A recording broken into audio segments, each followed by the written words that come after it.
Hello, I'm Bob Murray with USA Coaches Clinics. We're pleased that you have gotten this DVD to look at, and perhaps you'll be able to gain a great many ideas that will help you in your own program when you get back home. These are designed to help you as a coach pick out the things that you can put into your program and be a better teacher and help your kids.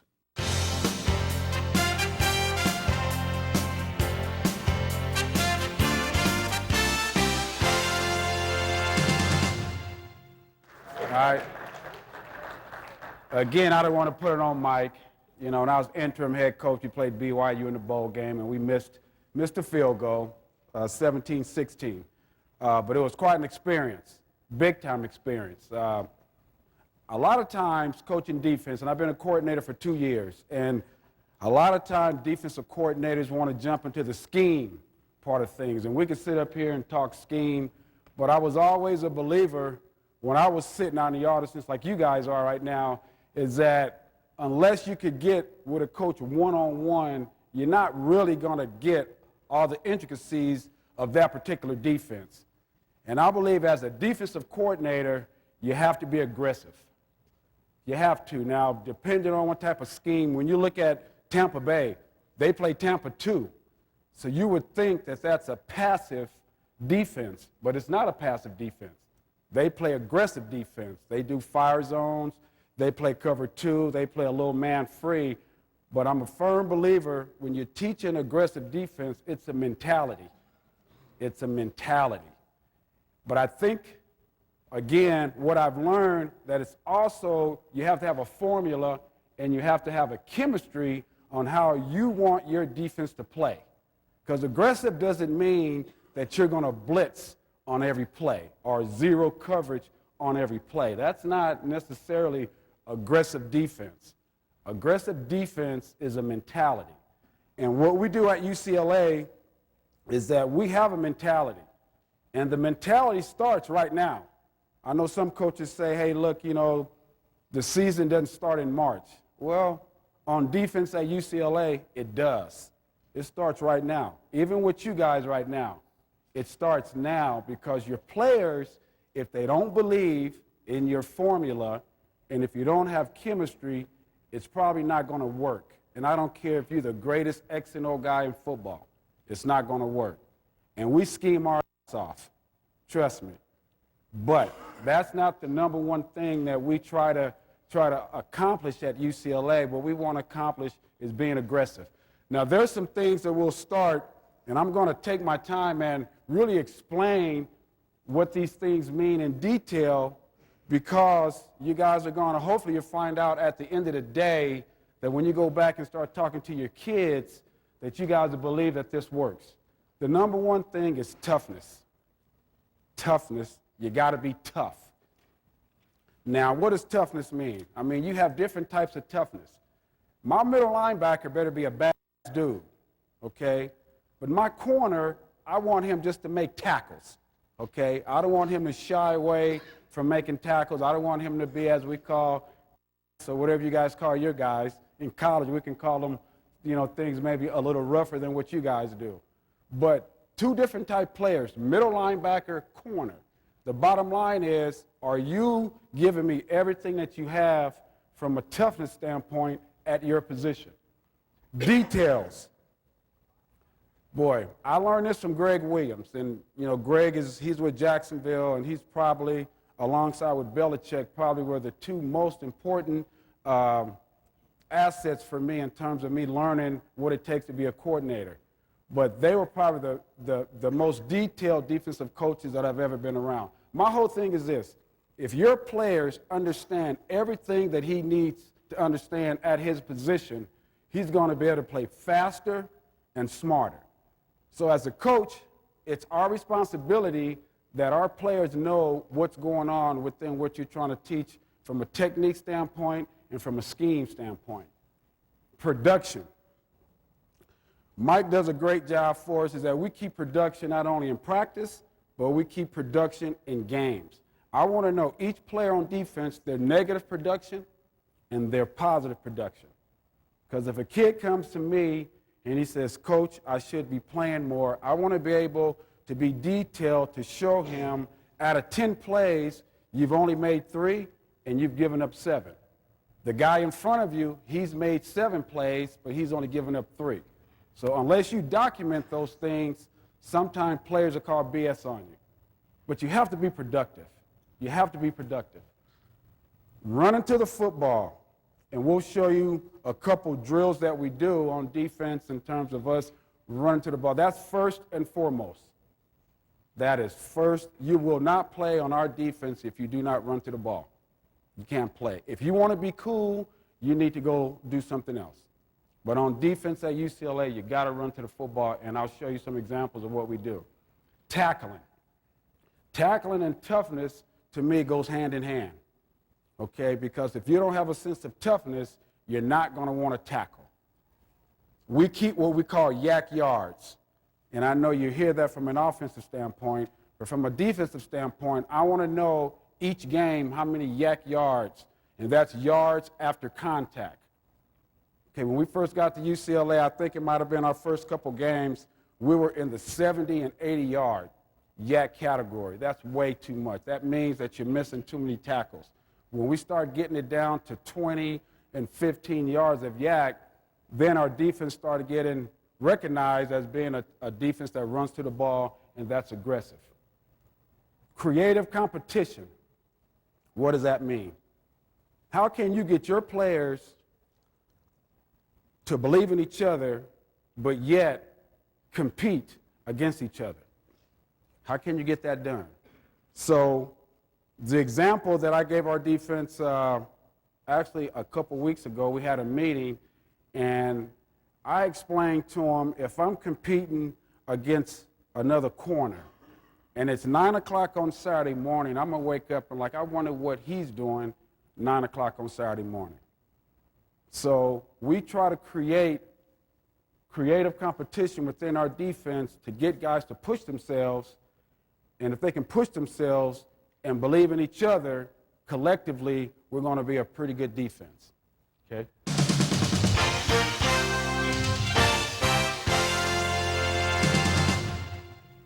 Now, drills.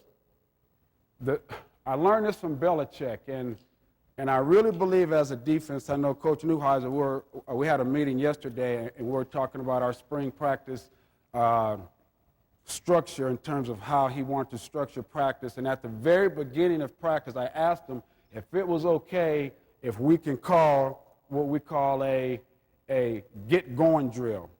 What a get-going drill means from a defensive standpoint is I want to jumpstart the defense right now.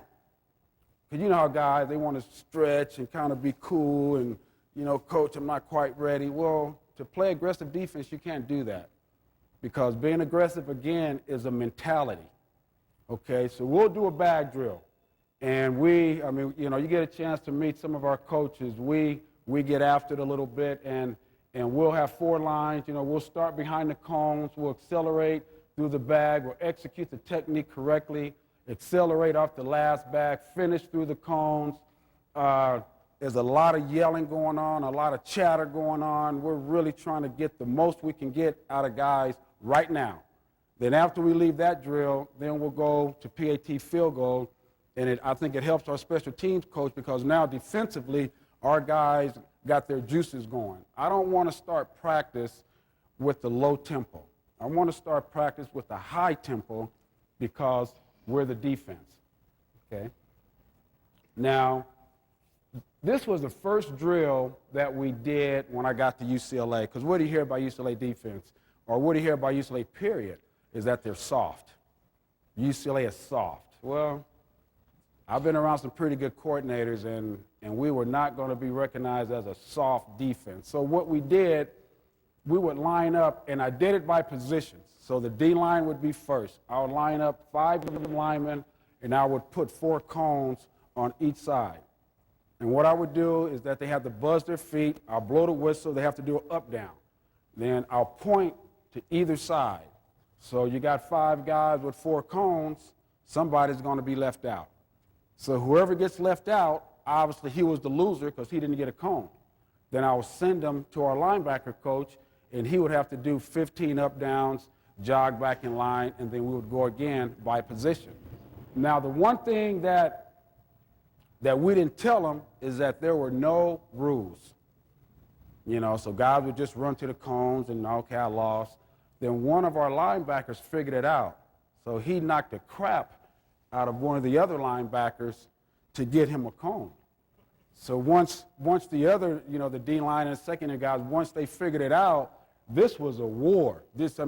We had to eventually start doing this in pads because guys were grabbing each other, throwing guys out the way, trying to get to that cone. And what the players learned from that drill is, again, being aggressive. And we still do this drill today. And, you know, we'll mix it up in terms of some of the things that we like to do to try to jumpstart practice. Okay, the whistle drill.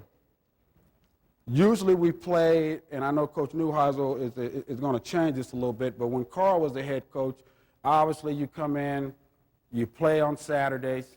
We'll bring the kids in on Sundays. We'll watch the tape. They'll do a little conditioning, and the coaches will start the game plan. We would give them Mondays off. When Tuesdays hit, it was full pads. It was live tackling on the scout team. We tackle live because I'm a firm believer, as much as guys talk about, well, our defense, we don't tackle well and all that, then I says, well, let's cut through the chase and let's show them how we want these guys to play on Saturdays. So every Tuesday, we went live on the scout team. All right, so I think we played Oregon, and I think we had our first year was 100 yards of yak. We tackled shitty that day. It was terrible.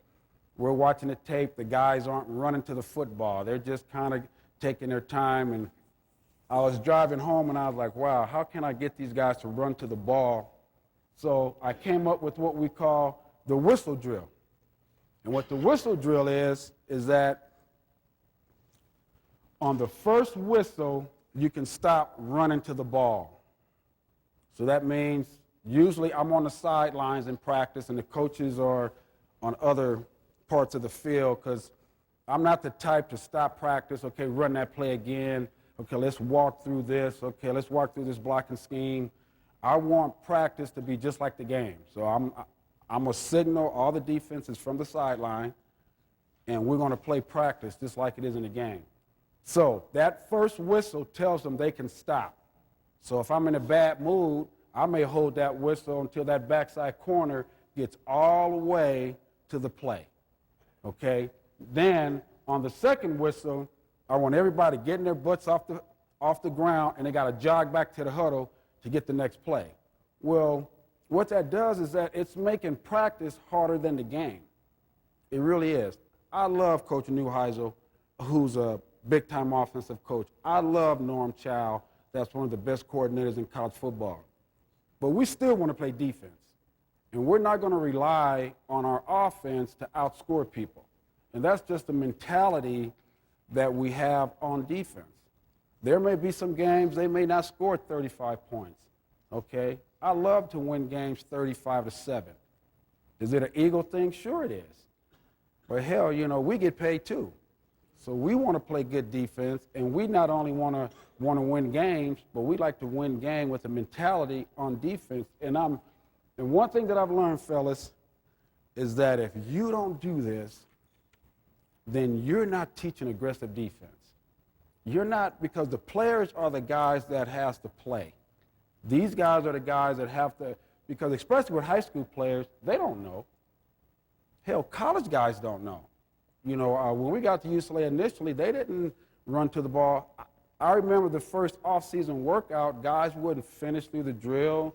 Guys would walk back to their lines. And I just think from a defensive standpoint, that's not how you play. That's not how you play defense. So when you hear about how we practice, and I know Coach Neuheisel is going to bring this from an offensive standpoint, tempo, that's how the game is played, and you have to practice that way. Okay.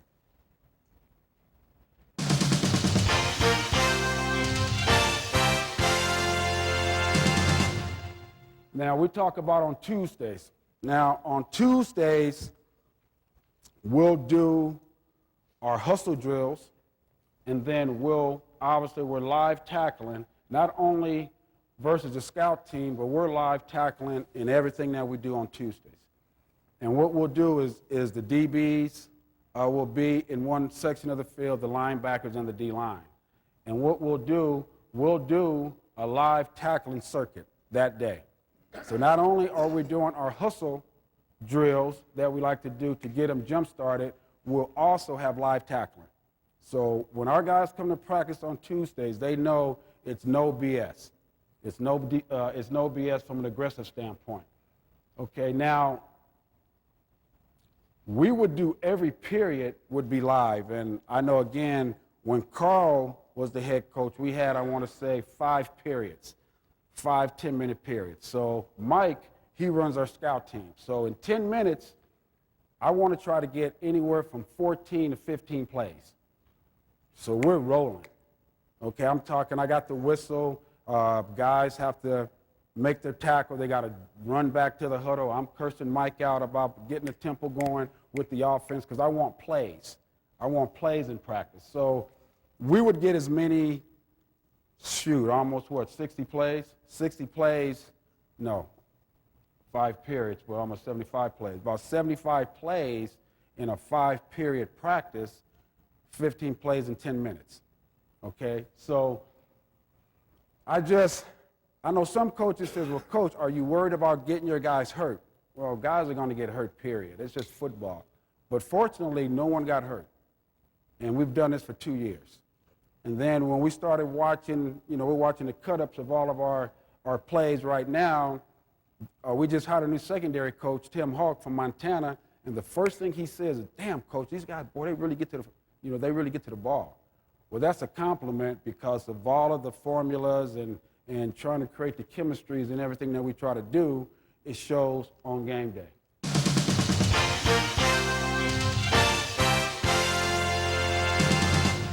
Okay, ball disruptions. Now, this is another area, and I always like to name drop because I'm not the type to want to take credit for stuff that I've learned from other good coaches. And I learned this from Bill Belichick. Now, ball disruption equals this. You have 5 ball disruptions, and I spoke about this last year. You have batted balls, altered throws, pass breakups, forced fumbles, and interceptions. Okay, those are the 5 ball disruptions. Okay, so we take all of the ball disruptions and divide them by the total plays that we played in that particular game. Okay, now, the percentage that we're looking for is 19%. If we can get 19% in the ball disruption area and we're plus in the giveaway, takeaway, Belichick figured it out that it's about 82% wins. So if you can get to 19% and you're plus giveaway, takeaway, you're going to win 82% of your football games. So this is another drill that we do on Wednesdays is that we'll have 3 different drills. We have a forced fumble drill, we have an altered throw drill, and then we'll have a scoop and score. Because we like to score touchdowns on defense. I think we scored about 3 touchdowns, 3 or 4 touchdowns this year on defense. What is an altered throw? An altered throw is this. You got a right-handed quarterback. If I'm rushing a passer, it could be a D lineman, it could be a linebacker, or DB, and I have free access to the quarterback, I want to get my left hand up. Because what I want to do is try to alter that throw to give the linebackers and the secondary a chance to make a play on the ball. If there's a blocker in front of me, that's the only time I can jump and put both hands up. Because what does good quarterbacks do? Coach Neuhauser's a good quarterback. Sometimes they drop back and they try to pump you, guy jump up, now he takes off. Okay, so the only time we can jump is if there's a blocker in front of me. If there's not a blocker in front of me, I got free access to the quarterback. If it's a right-handed quarterback, I want to get my left hand up. If it's a right-handed, if it's a left-handed quarterback, right-handed quarterback, left hand. So just the opposite hand of what the quarterback is using in terms of his throwing arm. Okay. Forced fumbles. Why do you think forced fumbles are more important than interceptions? Why would you think? Yardage. So we stress, even though I'm a secondary guy, I love interceptions, but we stress forced fumbles because you're going to get the ball right there, right now. Okay, so again, if I'm teaching how to force a fumble, is there air in the back? I mean, is it tight? Is it loose in the front? You know, we try to study each player on an opponent. Who is the fumbler? Who do you think the number one player usually on offense is that fumble the most? What position? Huh? Quarterbacks. Love quarterbacks. As quarterbacks, they'll drop back and the ball's away from their body, or they're running like Walter Payton. So those are the guys that we always target week in and week out is quarterbacks. Okay? So we drill all of these. You know, we try to teach how we want guys to scoop and score. When a guy gets an interception, where do you tell him to go? Shortest point straight down the field. Right. Right. Well, we tell them get to the numbers because you got those D linemen. It's going to be tough for those guys to maybe get to the near sideline. So we say just get to the numbers. If they can get to the nearest numbers. Right. Hash marks numbers. But we use numbers. So these are all the things that we talk about in terms of ball disruption. This is a critical part of our defense right here in terms of taking the ball away. Very important. But you have to teach your players how to do it and how you want them to do it.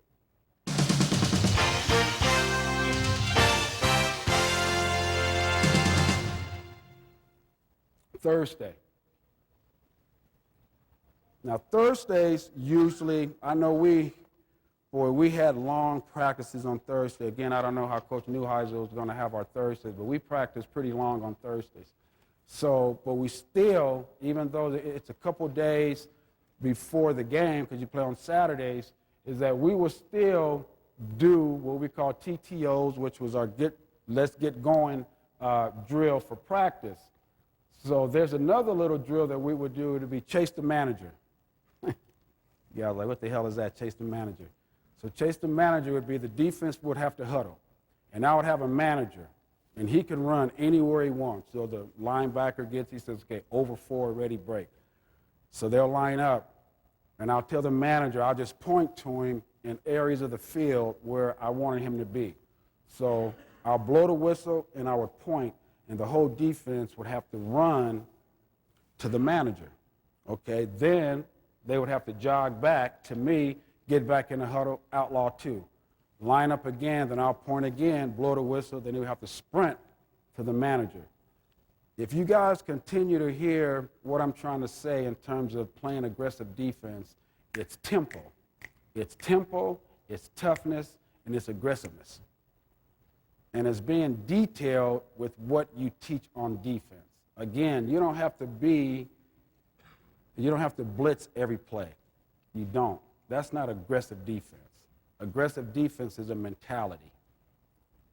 And you really have to teach what type of mentality you want to be that type of defense. Now, we would also, in college football, you know, you got your pop screens and your bubble screens. Coming from the NFL, you don't see that a lot, okay? You don't see that a lot, but in college football, you see it all the time. And we call these hustle plays, pop screen, bubble screen, running back. All it is just hustle plays for the defense. So Mike will line up 2 receivers in the slot. The defense is out there, and he'll say, ready, set. They'll run a pop screen or a bubble. He'll just throw it to one of our scout team receivers, and the whole defense has to run to get to that receiver. And we'll just keep that going for about a good 4 or 5 minute period to teach aggressive and guys running to the football. Are these end of the practice play drills, or do you do those? Beginning. These are all beginning to start to practice. Because I just think I just think it's really important.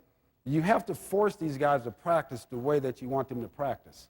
You have to. And you have to be thorough, you have to be organized, and you have to have a reason behind why are you doing these things. See, I'm a little different in terms of dealing with kids. These kids are smart. These guys are smart. You can't with these kids now. And if you are the type of coach that's going to tell you just do it because I told you to do it, you're not missing the boat. You're missing the boat. That's not going to get these guys to play the way that you want them to play. I talked to one of our strength coaches today, and when I look over our defense, I'm like a paranoid parent. And I called one of the strength coaches and I asked him, well, how did it go today? Because what I told them on Tuesday is like, look, we met with them, an academic meeting on Tuesday, and we told them that we weren't going to be here on Thursday because all the coaches were going to be at the clinic. So we explained everything that we wanted them to do today, okay? We have 6 o'clock workouts on Tuesday and Thursday morning. So all right, fellas, after you get done with your workout, you guys get together. You guys have a player-only meeting. Brett Lockett, our strong safety, Brigham Harwell, our D-tackle, you guys are in charge of the meeting. So I said, I don't care what you guys talk about, but talk about something productive. After you guys are done, you guys break up by position, and you guys, each group has a leader, and you guys just go over some stuff that you feel like you need to go over. Well, our strength and conditioning coach was amazed. He says, Coach, I'm not trying to disrespect you, but they got more done today without the defensive coaches. Okay? Well, what that tells me is this. What that tells me is that the formula and the chemistry that we've tried to build on defense, when the players can do it on their own, now you got something. Now you got something. But when you have to follow behind players, then the process is still in the makings. So I was very proud of that. Well, when you look at our defense coming back, and I just read some publications, I try to stay away from it, but they says, wow, they're losing 3 starters in the secondary, and they're losing Bruce Davis. And the one thing that I'm a firm believer is that when you can build a system, the players make the system, okay? My point is this, is that Bruce Davis and those 3 secondary guys, they were a part of the system, but they didn't make the system. The system comes from the players that believe in the system. So we're going to replace those 3 starters in the secondary, which they were good players. Bruce Davis is going to play in the NFL. We'll replace him. But the system is what's going to carry on. But the system starts with a mentality and a formula. That's how you build a system. That's how Bill Belichick's built his system. That's how Tony Dungy's built his system. Okay? That's how some of these great coaches have built their system, because it's not about the players, it's about the system, because players are going to come and go. They're going to come and go, just like you guys. You guys have good high school kids. They're going to graduate. Now you got to plug in another one. And I'm a firm believer that you have to make sure you have a sound system. And again, these kids are very, very smart. You better be able to sell them on what you want. They better buy into it, because if they don't buy into it, it's not going to work. And you're going to have to make examples out of kids. We have a players' council, defensive council. And I take 1 or 2 players from each position, and I'll meet with them, and I'll let them talk. I want you to tell me what's going on in the locker room. I want you to tell me what you think is good. I want you to tell me how can we make it better. Because those are the guys that are going to be advocates in the locker room. I'm real big on this. I'm telling you guys, this is huge. And if you don't spend time with your guys, how are you going to know what they're thinking? If you don't talk to them, if you don't teach them, if you don't spend time with them, how are you going to know if they believe in what you're trying to get done? And that's why all these different things that we do, and this is just on the field. It's not even really talking about a lot of the classroom stuff that we do and studies and all those things. So when you put all of that together, for one thing, it's showing them that you care about them. That's the main thing. They want to know that you care about them, and you want to know if they believe in what you're trying to do. Okay? And that's not even getting to the X's and O's part of it. Now, that's a whole other entity that you have to make sure is sound, that they really believe in what you're doing from an X and O standpoint. So it takes a lot of time collectively when you put all that stuff together, and I really believe that's the reason why we've been pretty successful on defense. We still got a long ways to go, but at least we feel good about the players believing in our system.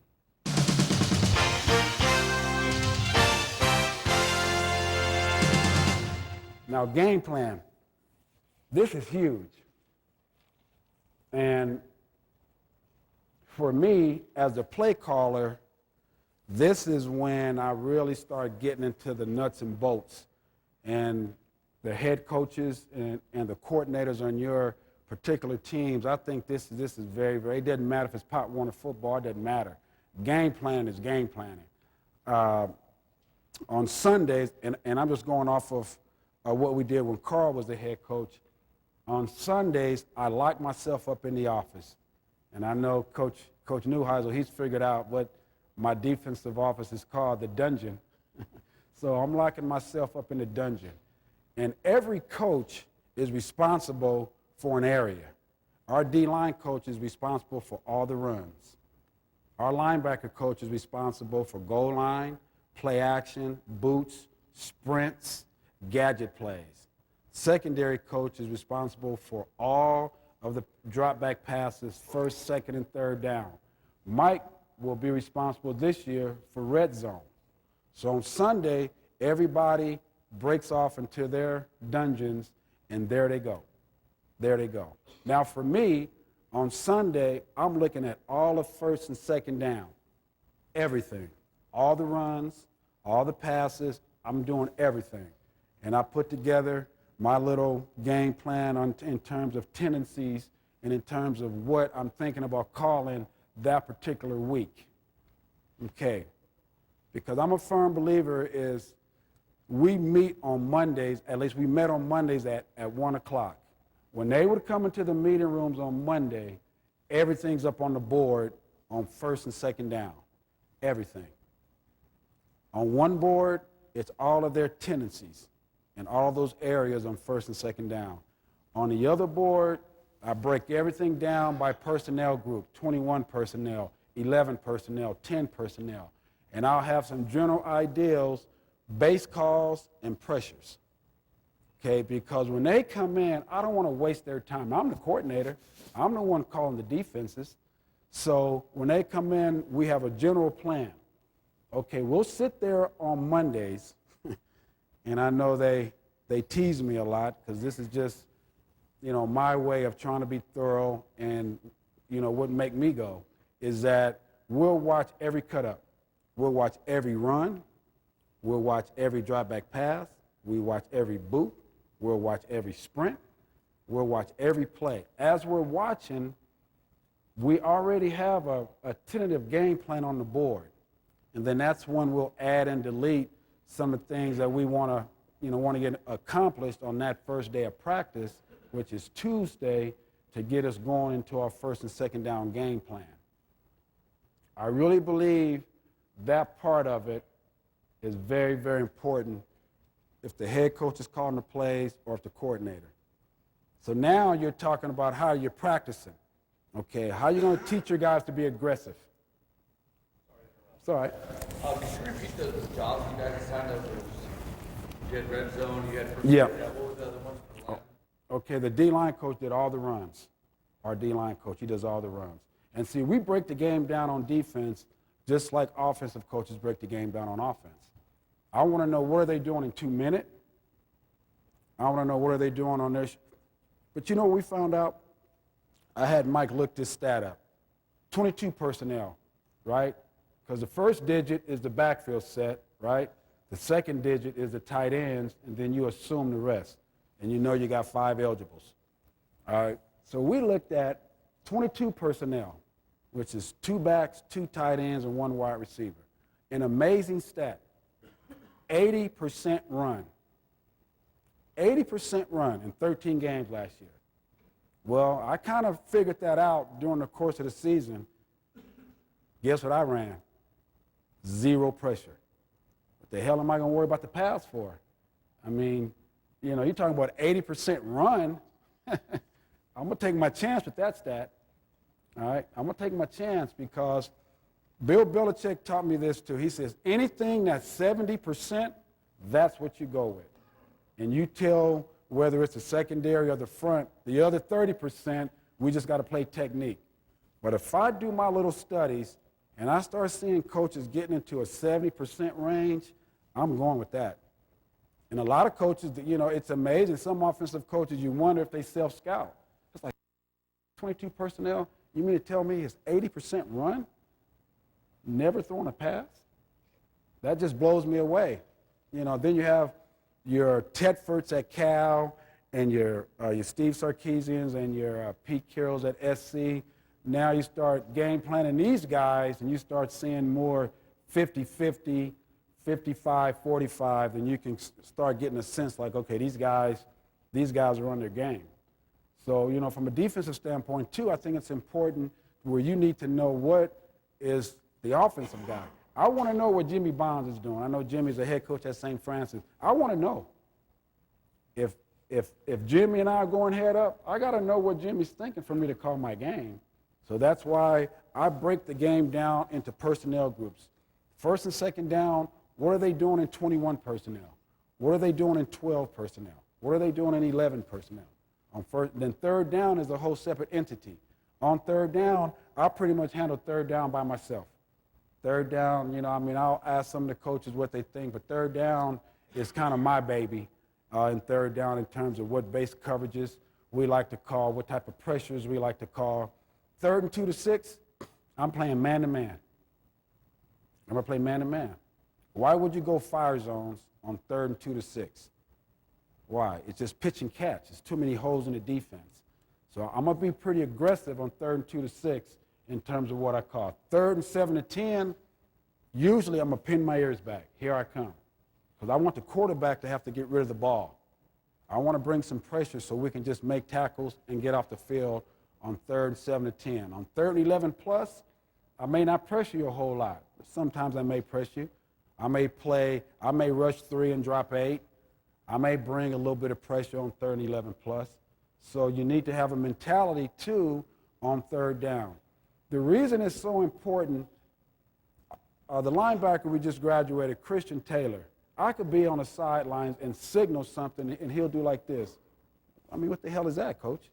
You know? So when your players are really in tune to what you're doing, they're going to know what you're calling. I'll play cover 2 on 3rd and 2 to 6. So if I call, you know, over cover 2, he'll be like, all right, coach, all right, 3rd and 2 to 6, you call a little bit of cover 2. But usually he's looking for a man-to-man call or a man-to-man dog on 3rd and 2 to 6. And the secondary guys know, hey, look, we got to play the sticks. We're going to have to cover a little bit, you know, to give our front a chance to apply some pressure. So, again, for me, how my brain works from from an aggressive standpoint, okay, what type of mentality do you want your defense? How are you going to teach your defense to be aggressive? Okay, how are we going to practice? How are we going to get these guys to practice?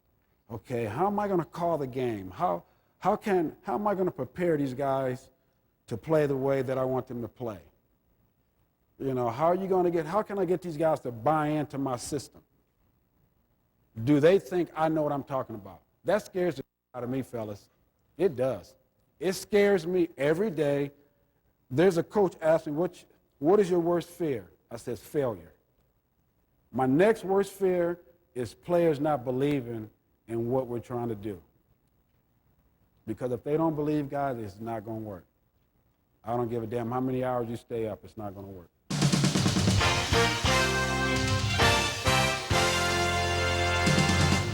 Pressure versus coverage. I kind of hit that a little bit. We talked about fire zones. I will not call a fire zone for the pass, only for the run. I'll call fire zones to bring pressure to stop the run. If I'm playing against a team that like to pull guards, you know, power O's or counter O's and all that, then I'm probably not going to call fire zones. Then I'm probably going to play more dogs, you know, play man-to-man so I can get downhill on those pullers, okay? Now, if it's a team that's just going to zone block, then I may run some fire zones, okay? So you have to have a mentality. Why are you calling your pressures? The only time I'm going to call pressure, real pressure, is for the pass on third down, where I may want to bring, you know, maybe go, we got gold coverage, but third down is when I really get into all my fancy stuff. But just my basic fire zones and basic dogs, I want to run those for the run. And that's usually 21 personnel and 12 personnel. 11 personnel usually is a passing set for the offense. So when you see us, we may play a lot of nickel. If it's 2nd and 7 plus, you'll see nickel in the game versus 11 personnel because most teams want to run the ball 2nd and 7 plus and 11 personnel. You may see on 1st and 10, I may leave base on the field because I may think, well, you know what, their tendency is to run the ball a little bit more on 1st and 10 out of 11 personnel. So it just becomes a chess match. 11 personnel is a tough personnel group in terms of running pass, in terms of what you think the offense is trying to do.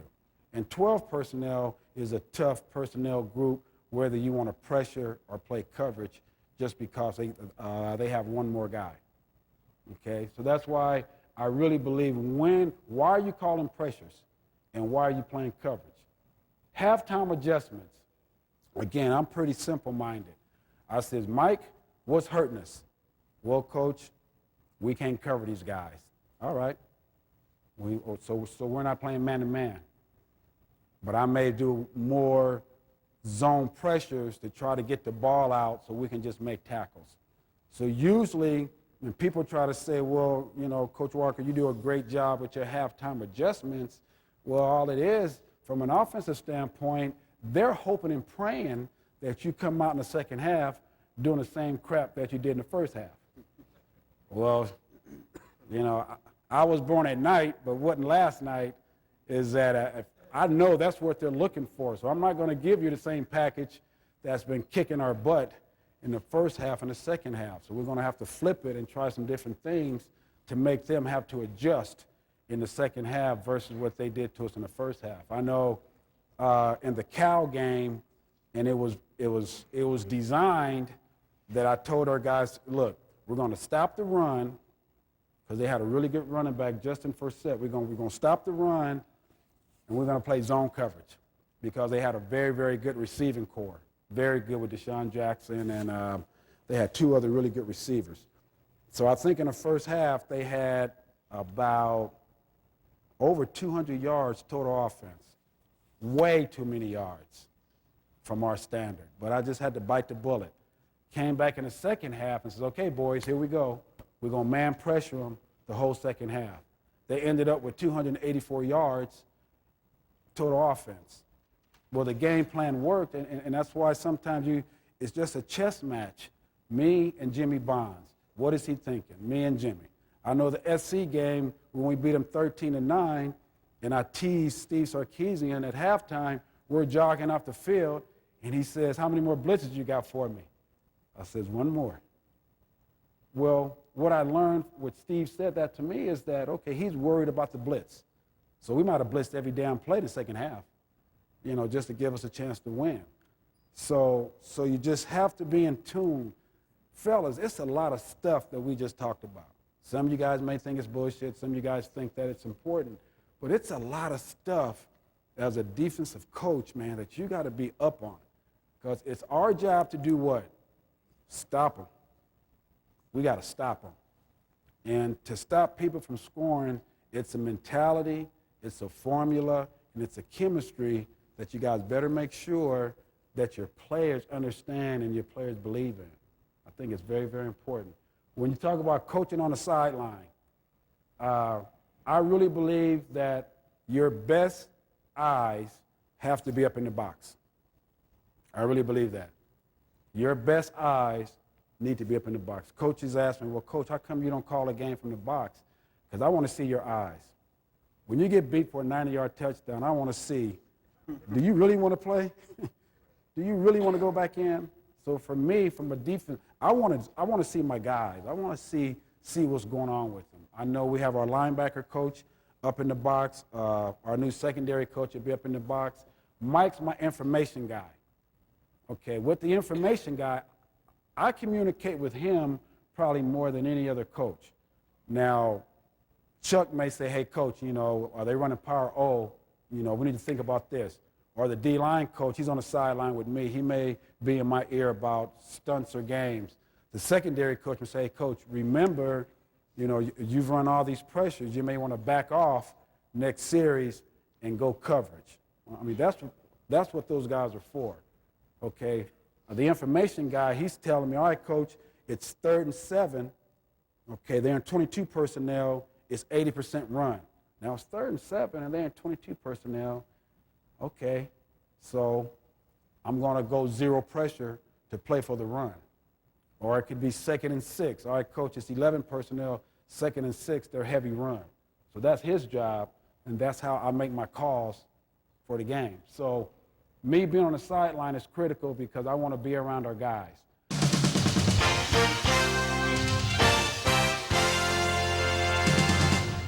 Opponent studies. Who are they? What kind of offense are you playing? I know Coach Neuheiser was talking about 2-minute. 2-minute, when we played Notre Dame, and I'm still kicking myself in our first year, and I remember Greg Williams always telling me, like, Dwayne, in 2-minute, never play cover 4. And that's quarters coverage. Because what happens in the game, usually secondary guys are thinking, I'm not going to lose the game. So they become very, very passive in their coverage. I'm just going to keep it in front of me. I'm going to make a tackle. Well, Notre Dame went, I want to say 80 yards in, what was it, 50 seconds? 45 seconds. Okay, so my mindset was this. We started off the whole game, I got into a 30 front, and we were kicking Charlie. We were blitzing. We were mixing up the coverages from blitzes and coverage and man, but we did it out of a 30 look. Okay, the whole game. Now, I get into 2-minute. Okay, before I go any further, I learned this. I believe we were up, and the offense, I think it was a minute left. And I think all we needed was a first down. If we got a first down, the game was over. So everybody, we had a big 3rd down stop, got the ball back for the offense, and we get 1 first down, game's over. Well, I'm on the sideline, and I had a funny feeling because we were playing at Notre Dame, all right, against Charlie Weis, and I said, this thing's not over yet. And what I failed to do, and I did this in the bowl game too, and second time it's happened, so dumb, is that I should have brought everybody together. It says, guys, be prepared to go back out one more time. And I didn't do that. So all of a sudden, we don't get a first down. We punt. It's 50 seconds left. They got 80 yards with no timeouts. That's embarrassing for me to even bring it up. It's embarrassing. But 80 yards with no timeouts. First call, cover 4. 20-yard gain. Next call, I'm panicking, cover 4. 30-yard gain. So I tell the secondary coach up in the box, I'm like, okay, that's it. I'm going to call one more zone coverage, and then I'm going to start bringing heat because I knew they had to score a touchdown to win the game. Okay, I called cover 2, which really wasn't a bad call, but Brady Quinn and the big-time receiver, scrambled, our backer poached. He kind of looked him off, threw it.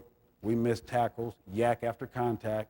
We missed tackle. They scored a touchdown to win the game. So I got to know what's going on in 2 minutes. Just hearing Coach Neuheiser talk and just understanding even a 2-minute philosophy, you gotta know what their mentality is by personnel group. And there's something, and again, in the bowl game, we're getting ready to kick the winning field goal, and it happened again, is that I should have brought the whole field goal team together and says, okay, look, everybody make sure you got your spacing right, make sure everybody on the same page so we can get a chip shot to win the game. So all these little intricacies, because it's hard winning football games, you guys know that, and every little intricacy matters. But opponent studies, again, in terms of how we break teams down, we do it just like the offense. Like offense want to know what you're calling on 1st and 2nd down, what you're calling on 3rd down. That's the same philosophy and personality that we have on defense. Okay, I'd like to open it up for questions. If anybody have any questions.